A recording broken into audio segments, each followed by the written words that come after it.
Hey everyone, does it drive you crazy that your husband can eat more food than you, eat junk food, and not gain weight? Well, I want to today go over why that is. And what it has to do with, obviously, is calories. And let's look at the resting metabolic rate of the average male and the average female.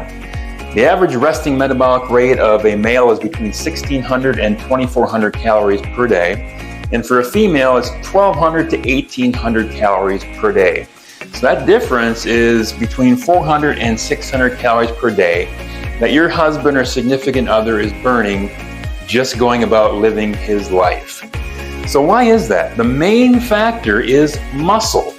And muscle burns between 7 and 15 calories per day. Now, we used to talk about it burning up to 50 calories per day, and that's kind of been proven to be false, but I believe it's at least on this high end of 15 calories per day. So let's look at the math.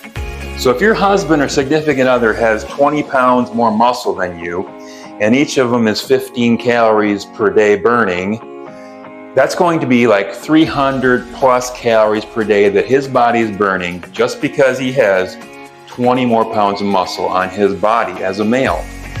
Now, what does that mean? So for the average female, if they walk briskly for 30 minutes, a half an hour, they'll burn about 150 calories.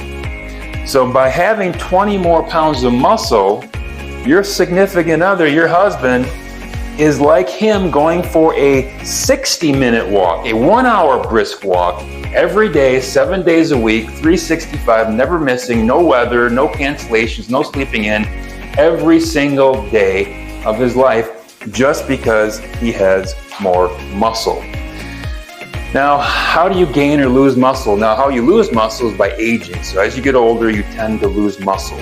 So use it or lose it. So that's why strength training is so important. Now, what's more important?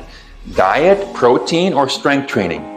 I think we're definitely over advertised on protein. Yes, you've got to have protein to maintain muscle mass.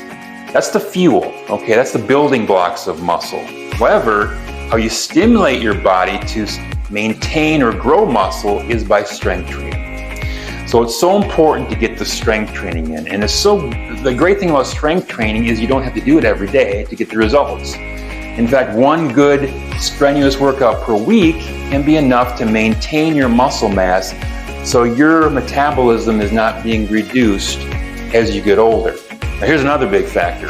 If you've been on a diet before and you've restricted your calories, you've done a really great job with your willpower and you've restricted calories and you've basically starved yourself for a month and you've lost 15 pounds. But it becomes unsustainable, you gain the 15 pounds back. Now science shows is that 15 pounds was not all fat. In fact, up to 25% of it was muscle. And here's the bad thing is if you just dieted and starved yourself and you weren't strength training, that 25% of muscle you lost in that 15 pounds doesn't come back. The fat comes back, but the muscle does not come back. So that's another factor. If you've dieted before, up and down the yo-yo dieting, your body now has less muscle than it had before. So such an important point. If you're trying to lose body fat, do not lose muscle. Strength training. That's the key to keeping your metabolism high and for you to have success in getting the health and body you want and deserve. This is Dave. We'll see you in the gym.